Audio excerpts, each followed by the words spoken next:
बहुत शुक्रिया आपका द्विवेदी जी हमारे साथ जुड़ने के लिए। सर, जब अपराध की घटनाएं होती हैं तो मैं देख रहा हूं कि उसका क्रिमिनल इन्वेस्टिगेशन कम, पॉलिटिकल स्कोर ज़्यादा सेटल होते हैं और इन दिनों एक ये न्यू नॉर्मल हो गया। आप कहीं की भी घटना उठाकर देख लें और बाद में वो अपराधी बच निकलते हैं या फिर केस डाइल्यूट हो जाता है।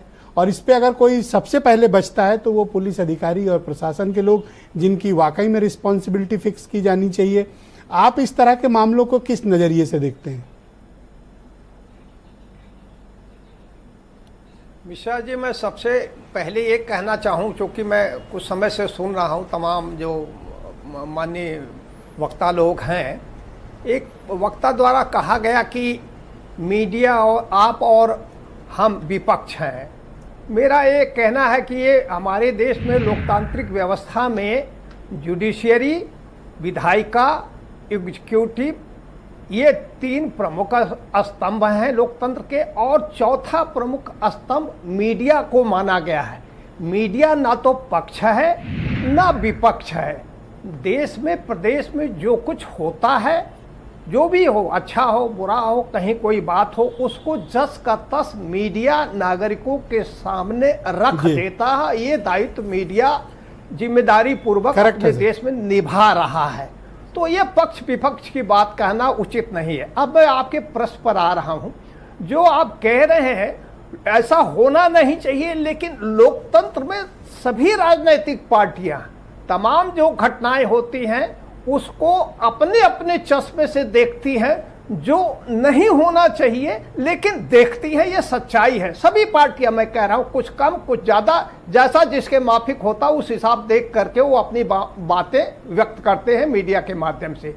जो घटनाएं हो रही आपराधिक घटनाएं, इसमें पुलिस को निष्पक्षता, मैं फिर कह रहा हूं, निष्पक्षता से और शीघ्रता से कार्रवाई करना चाहिए। अपराधी को कोई छूट नहीं देना चाहिए और विवेचना करते समय यह नहीं देखना चाहिए कि अपराधी किस व्यक्ति से, किस पार्टी से जुड़ा हुआ है या नहीं जुड़ा हुआ, वो किससे मिलता जुलता, इन सब बातों को देखना कतई उचित नहीं है।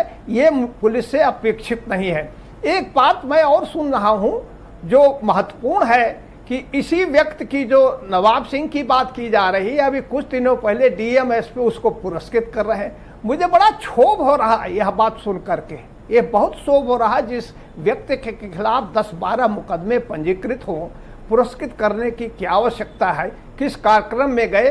सभी जिलों में देखा गया है, जिलों में देखा गया है। तमाम छोटी छोटी संस्थाएं या कभी कुछ बड़ी प्रतिष्ठित संस्थाएं भी हैं, जिले के डीएम एसपी को पुरस्कार वितरण करने के लिए या किसी कार्यक्रम में मुख्य अतिथि बनाने के लिए आमंत्रित करती हैं। ऐसा होता है, लेकिन अधिकारियों को कहाँ जाना है, कहाँ नहीं जाना, यह बड़ा सोच विचार करके निर्णय कम से कम बैकग्राउंड तो चेक कर लिया जाए कि कौन किस तरह का व्यक्ति करना चाहिए। तब तो आप उसको सम्मानित करेंगे या तस्वीर खिंचाएंगे या फूल माला देंगे, उसको अर्पित करेंगे।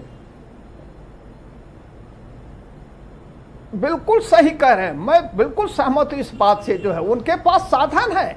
जिले के एसपी डीएम चाहे तो 2 घंटे 3 घंटे में आराम से किसी व्यक्ति के बारे में पता कर सकते हैं, व्यक्ति कैसा है। 2 घंटा ज्यादा समय में बड़े आराम से पता कर सकते हैं। ऐसा नहीं कि किसी ने बुलाया उसके साथ चले गए, पुरस्कार वितरित किए और जो है फोटो खिंचाए।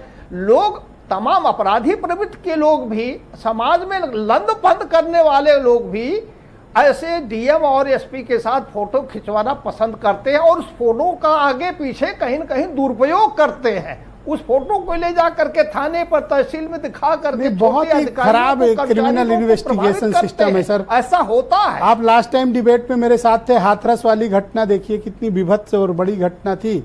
आज तक उसके मुख्य आरोपी को गिरफ्तार करना तो छोड़िए, एक समन तक भेजने की साहस पुलिस नहीं जुटा पाई। 123 लोग कुचल कर मरे थे, महिलाएं, छोटे बच्चे। इंसाफी नहीं मिला सर। बिल्कुल सही कह रहे हो, दुखद घटना थी, अत्यधिक दुखद घटना थी। और उसके इधर की प्रगति के बारे में मैं नहीं कह पाऊंगा, लेकिन जब डिबेट पर चर्चा हो रही थी तो वही सच्चाई थी जो आप कह रहे हैं।